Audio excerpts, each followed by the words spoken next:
everyone, welcome back to the Onyx YouTube channel. We are here at Rogers HQ again. Right now we are in the training lab here at Onyx Coffee Lab, and I am here with Elika Liftee. Hi, Morgan. Welcome to the show. Thank you. So, what do you do here at Onyx?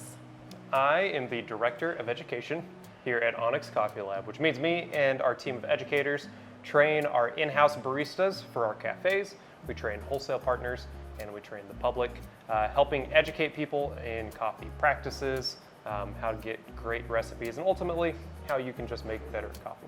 You probably recognize him from a lot of the brew guides we have on this channel, both for filter and espresso. They are a fantastic resource if you are brewing Onyx coffee, so definitely check those out. And you also happen to be the US Brewers Champ 2 years running, which is very cool. It's true. It's very exciting. Well, thank you. I have a lot of practice brewing coffee with these brew guides. Yep. And I absolutely do think that they have helped with presentation skills. Yeah. Talking to the camera and talking to people is This very a much skill. the same Yeah. thing. Yeah. But today we're talking about coffee and specifically coffee freshness, which is a very wide topic, but we kind of want to dial in today on when you should be drinking coffee, especially off roast. When purchasing coffee in stores, a lot of what people look for is that date of when it was roasted, and frequently that's an indicator of if they're going to buy it or not.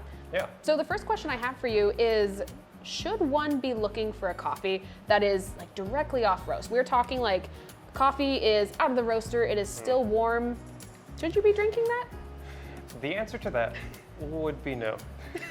Controversial, maybe. Maybe controversial. Yeah. Obviously, not everybody has the opportunity to just grab coffee right out of the roaster and brew it. And if you did, you would quickly realize that freshly roasted coffee almost all tastes exactly the same, which is like freshly roasted coffee. When we are doing quality control for these coffees and we're tasting even the next day off of roast, we have a term for it, which is this tastes fresh, which is we're not getting all the sweetness, the acidity, the nuance of a coffee. It all just kind of tastes the same. We need to let our coffee rest. So fresh coffee is as close to the roast date as you can get it. However, I really wouldn't recommend starting to drink your coffee until at least 7 days off of roast date. Yeah, 7 days, which seems like a while. When you kind of, I think what a lot of people think when they're looking at those dates on coffee bags is you get to 7 days out and you're like, that's not gonna last me very long at home. Like I'm gonna take that home, and by the time I get through the bag, it might not be nearly as fresh as I want it to be. So what is kind of that process that happens to coffee right off of roast that we're kind of waiting for over those 7 days? That is a great question. This is what we call degassing. So our coffee is a plant product. And so even when we cook it, it has a large amount of CO2 trapped in the bean. You know, if we imagine our bean, you know, think high school biology class, we have a bunch of these rigid cell walls in the bean. That's one reason why we grind our coffee to brew it. This releases CO2. However, inside of these grounds are still all these little chambers, and in order for our water to get in there and dissolve all the good flavors we want to taste, it first has to get rid of the CO2 in those grounds. And so it takes around 7 days for enough of that CO2 to be naturally released for it to be very easy for us to start to extract flavors out of there. And so I consider optimum brewing time or age from 7 to even 1 month from the roast date. Which seems like a long time. It does seem like a long time. But yeah, it's got quite a shelf life. Right, Yeah. we're looking at a shelf-stable product, you know? I don't grab my bag of flour and think, oh, this is a month old. I can't use this. This isn't fresh anymore.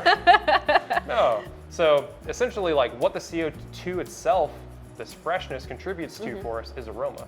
Yeah.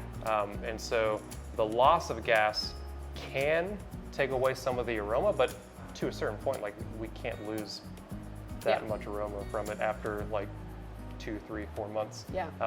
The biggest thing of like aged coffee, the largest contributor to off flavors is going to be from the oxidation of oils, which from Onyx coffee in particular, with our light to medium style roasts, we're just not going to get a lot of exposed oils that are going to contribute to those rancid, savory flavors in your coffee as it ages. The question then would be kind of storing it, because I know there are some optimal ways you can store coffee at home. Do you want to walk us through a couple of those? Yeah, absolutely. We have several different ways that we store coffee at Onyx. The easiest one is when you purchase our coffee, it comes in its own little bag with what is called a one-way valve. So, Yes. yep, this is a valve that is letting out the CO2, but not letting in any additional oxygen, which causes oxidation. Ooh. The bad stuff. So storing it in your bag, keeping it away from direct sunlight, away from heat, excess moisture, is going to let your coffee still last a very long time.